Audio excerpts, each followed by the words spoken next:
Aotearoa Legalise Cannabis Party.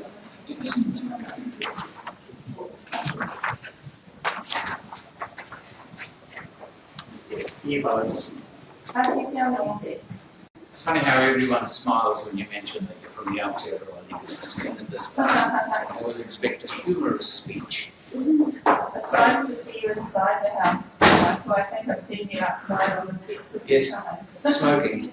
Yeah, That's a political gesture, of and course. it's a big picture. Yes, that's right. So, we are in your hands. Thank you. Kia ora, everyone. My name is Michael Appleby. I'm a lawyer here in Wellington and up and down the country. I represent people on cannabis charges from Invercargill all the way up to Kaitaia.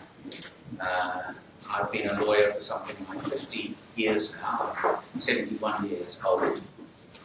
And I took a master's degree in administrative law and constitutional law something like 15 years ago. Now, because of my background as a constitutional lawyer, I was asked to be the leader of the Aotearoa Legalise Cannabis Party some 22 years ago. So I've spent half my life fighting on behalf of those who don't agree that prohibition is the answer. Now we're here to talk about medicinal cannabis, not the legalising of cannabis for recreational purposes. And the problem with this bill at the moment before Parliament is that it's going backwards. At the moment, under the misuse of drugs regulations, you can actually get permission to use cannabis if you have multiple sclerosis, or if you have cancer, or if you have chronic pain. And so what this bill is doing, saying that you can only use cannabis for, I think it's if you've got a terminal illness within the next 12 months or so, is not actually helping people. And the wait for 2 years before we have we call it the referendum rather than the referendum in 2 years' time. It's something that we feel is going to be putting hundreds, if not thousands, of people back in prison. Because what I usually do when I represent people is, first of all, are you using cannabis for medicinal purposes? If you're using cannabis for medicinal purposes, then you're much more likely to be able to persuade police that they're eligible for diversion. Because you're eligible for diversion if you haven't offended for some 5 years, and a lot of you might not know that, even if you have a list of medium to serious offending, so that the diversionary process is unfortunately up to the discretion of the police in each district. And for example, in Lower Hutt, they won't give you diversion for cannabis offending. Then if you don't get diversion, then you go before the judge and you try and persuade the judge that under section 106, that the consequences of a conviction will be out of all proportion to the gravity of the offending. Now, there are a number of district court judgments which unfortunately don't have precedent value. Once you get to the High Court, you often find that you've got a judge there who will say that this is victimless offending, that the consequences of a conviction are out of all proportion to the gravity of the offending because they're using it for medicinal purposes, and thereby the High Court has said it is in fact much less serious than recreational offending.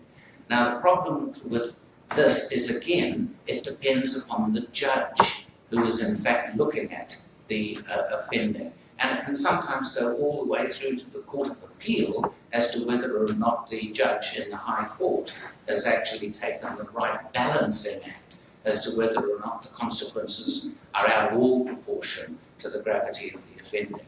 Now the problem with also the possession of cannabis is that it's quite different to the supply of cannabis. And there doesn't seem to be any protection in the bill for those people who assist those who are very unwell, who are suffering from multiple sclerosis or who are suffering from chronic pain. Often they're absolutely disabled. And so you do find that people grow cannabis and supply it to the people who need it for medicinal purposes, such as they're called the green fairies. And there have been a number of people prosecuted recently who have in fact been assisting the people who are using cannabis for medicinal purposes. Now, one of the things that I have been asked to point out that, as the gentleman from Hicks Bay was saying, that there's actually a huge marketplace for the New Zealand growing of medicinal cannabis, and in the Sunday business of the Star Sunday Times on March the 11th, it was actually one of the main items about the availability for New Zealand to actually grow cannabis. So this is March the 11th of the Star Sunday Times as the main article as to where New Zealand can be making an absolute fortune growing medicinal cannabis and supplying it to countries overseas, as well as to our own people here. So that I'm speaking here as the co-leader of the party. I've also got our other co-leader, Maki Herbert, who's going to be talking about more the medicinal aspect of it. But I'm talking as a lawyer here that it's an absolute waste of time for all the lawyers going up and down the country, taking something like about $100 million out of the legal aid budget to represent people up and down the country. I've actually been told, look, you're not doing any good for the lawyers in this country because they are absolutely feasting at the trough of the available money for the legal aid. And I've also had gang members coming up to me and saying, look, you are not doing us a favour because this is actually supplying a lot of money for our farm now. Now, I don't feel that we should be talking just about medicinal cannabis. We should be talking about recreational cannabis as well, but I appreciate that the committee is actually looking only at the bill before Parliament at the moment. Now, if you have any questions for me now, or would you like to hear Maki Herbert speak before you ask either of us questions? I think we might hear from Maki. Are you here, Maki? Kia ora, Kia Kia ora, Maki. Kia ora, Michael, Maki.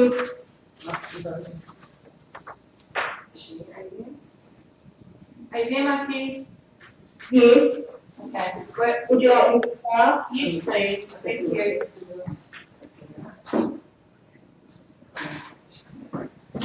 Wonderful. We're in your hands, Maki. Okay, sure.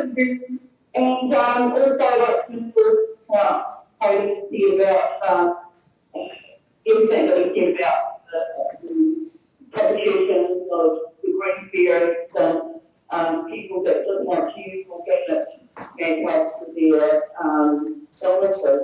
I am actually a green theorist and do help a lot of people. And the reason why I help a lot of people is because what I do to my residents is so simply made that anybody can do this. And I think if you're left for the community, there was an interview that I did on the 11th of March, and I hope that you get to watch sometime.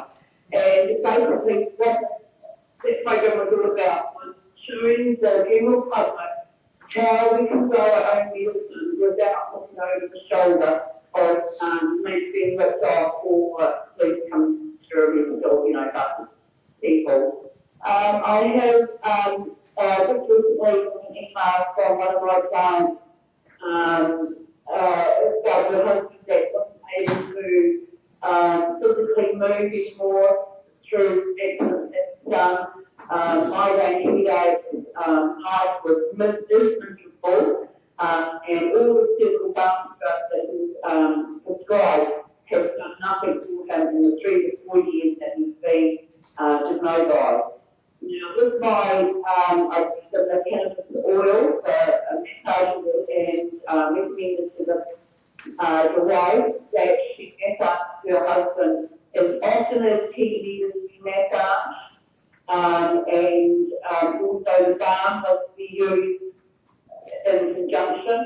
And in reply, she has sent an email saying that her husband has now, after the first week, able to get up and move around and be physical and actually more happy. He's not suffering migraines anymore. And the fact that his old injury from sharing in the Dutch, the pain is not so severe. So that's interesting product my living.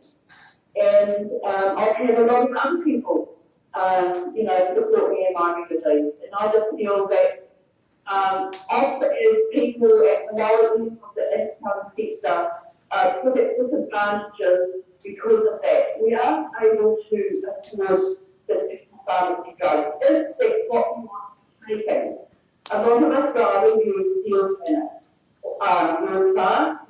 We have a choice of what products we can use that help us in maintaining our pain relief. And so, we need to also look at the providers, the beneficiaries, providers of this medicine. We are being victimized. We are the ones that are going to be charged under the recent laws that we have prohibition. They're totally unfair. How can you convince somebody that is actually helping someone else and is not causing violence, is not causing external pain, or any of those types of things? Being a beneficiary, to me, is the most important thing in my life at the moment. And the reason why I'm bringing to you is because of my grandmother, who suffers Parkinson's disease. And a lot of us know what Parkinson's is about. It's about all the treatment, shapes, and unable to do normal things in life, like getting dressed and holding a cup of tea, even having your dinner with walking night. For most people with Parkinson's, don't have that quality of life. When I was my medicinal cannabis mother to my nana, was a moment to the relief of the experience that she was suffering with the medicine, and to actually see that happen. It's just amazing. What are you doing? You've got to help people, and our government is not doing that. This is our human right to treat ourselves as things fit for ourselves. And of course, the problem is the physical government corporation. We are a threat. Cannabis is a threat to their $1 million corporate business. We've got to stop it. We can share this. We can share this medicine, this law. So on that beautiful note, I submit my submission and hope that we take it on board. Great, thank you, Maki. You have a question from Dr. Shane Lucy. I wonder if I could just add one thing. I've taught law at Otago University, Auckland University, Massey University. I've been the head of the law faculty out at the Open Polytechnic. And one of the things that you basically ensure that the students understand is that there's something called Section 5J of the Acts Interpretation Act, which says that every statute shall receive such fair, large and liberal interpretation as will ensure the object of the Act according to its true intent, meaning and spirit. Now, when you look at the preamble to this medicinal bill, it says that it's supposed to look at the needs of people using medical cannabis with compassion. And we should remember that the whole point of drug law reform is that it's a harm minimization. And people use cannabis not necessarily for recreational purposes, but they use it for medicinal purposes.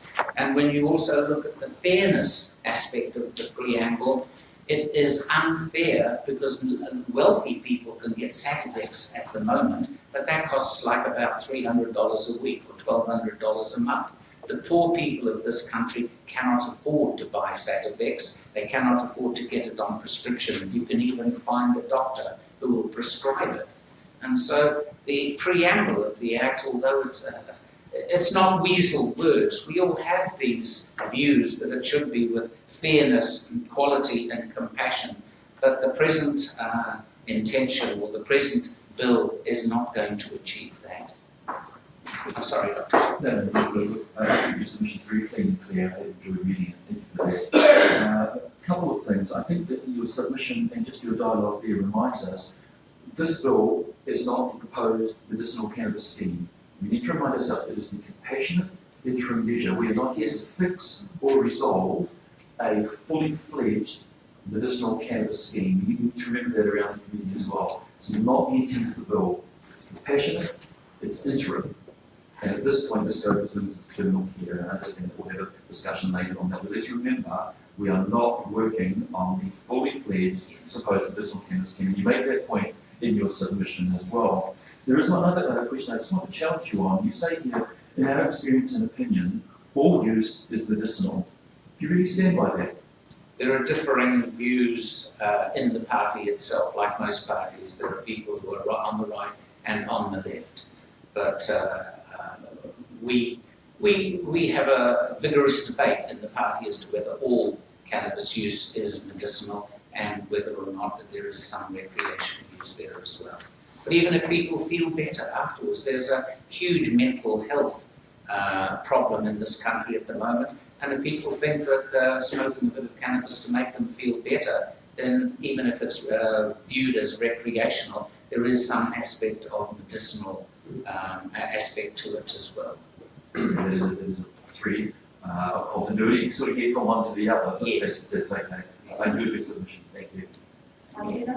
Yeah, so my question is around the clients you represented in terms of cannabis. So let's just say in the last year, what's the makeup of the people who you represented in court with regards to cannabis?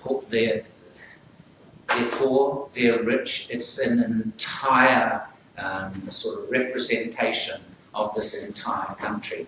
I mean, I've run for Wellington Central on 6 occasions now, and 90% of the 90% of the candidates, including Mr. Shaw and Mr. Robertson, have all conceded, and I'm not outing people because this is a matter of public record. They've all confirmed that, of course, they've smoked cannabis. Next question. I mean, if you actually looked at the composition of this particular committee, half of you have smoked cannabis on a statistical basis. And I'm not expecting you to out yourselves, but let's face it, you represent the average New Zealand citizen. And what has become, you've got to remember that what people think is a war on drugs is a war on our own citizens. My supplementary to that is the average Maori citizen, in terms of my question is about diversion. Yes. So, of the clients you represented in the last year, would they have normally got diversion in your view? Very often not if you're Maori, because you find that in some of the areas there is in fact a racist approach to it. If you're wealthy enough to obtain a Queen's Counsel or somebody who's going to go along and make representations that you can't travel overseas, for example. I'm just asking about your experience. Oh, my own experience as a lawyer, it includes every aspect of New Zealand society. Poor, middle class and the wealthy as well. It represents everybody. Thank you. My question is going back to your first statement, which you said we can already use cannabis for multiple sclerosis, chronic pain, and something else. Under what mechanism? Yeah, and cancer. Under what mechanism? Yes. So it's very hard to find on the internet, but it's the misuse of drugs regulations, and there's a whole 10 to 15 pages of the procedures of how to actually get yourself a doctor who will prescribe it. But 90%, most doctors will not prescribe it. So what are they prescribing then? They're prescribing Voltaren. They're prescribing. No. These people that you said can get cannabis, what type of cannabis are they prescribing? They get Sativex, which is a spray. And I think that you've actually met one of our people in a wheelchair last week, is that right? Yes, When our secretary has actually made some, shown you this particular person. To say that this is a person in a wheelchair who shakes so much, she can't even take the cannabis, she can't even smoke it.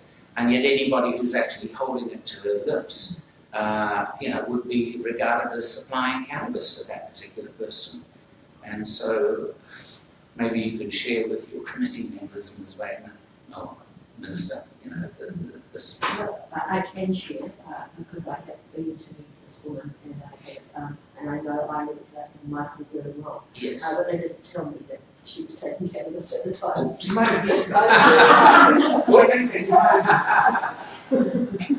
But you've seen how. I've seen how You've ill seen, she is, and I also know that they look after her very well. and she's not terminal. Mm. Well, we're all terminal. Yeah. But not within the next 12 months. Yes. I just had one last question, and it's for you, Maki. Are you still there?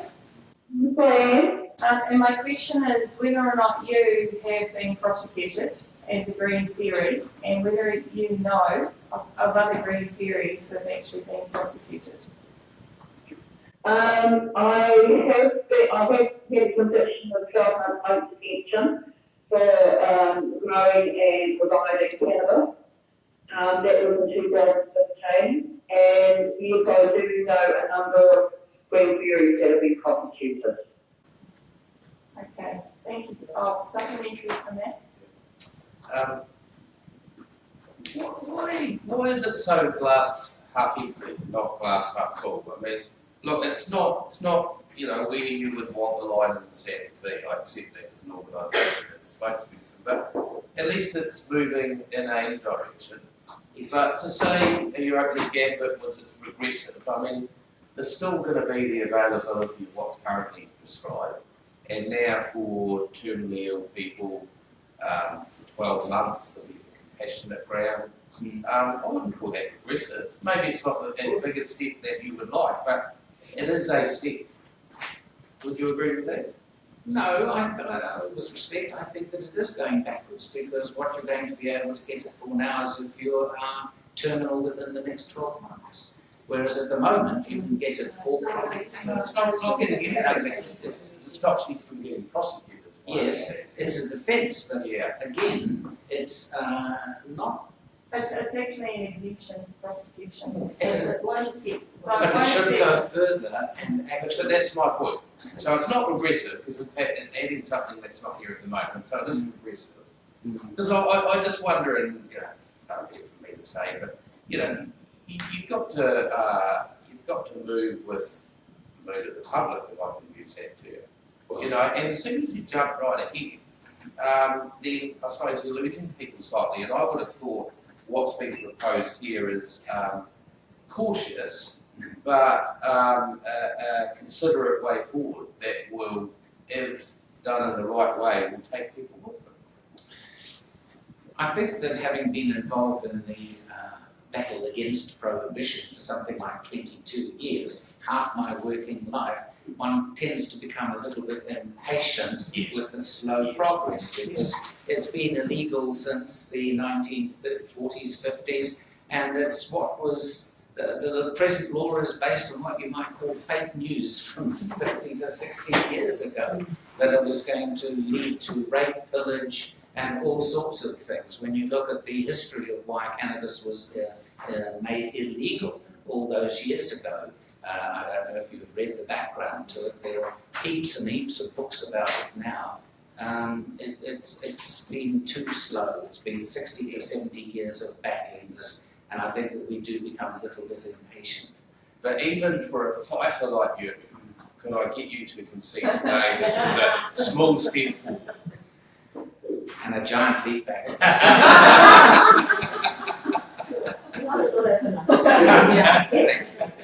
Thank you very much, Michael. We appreciate it. Okay. My pleasure. Thank you.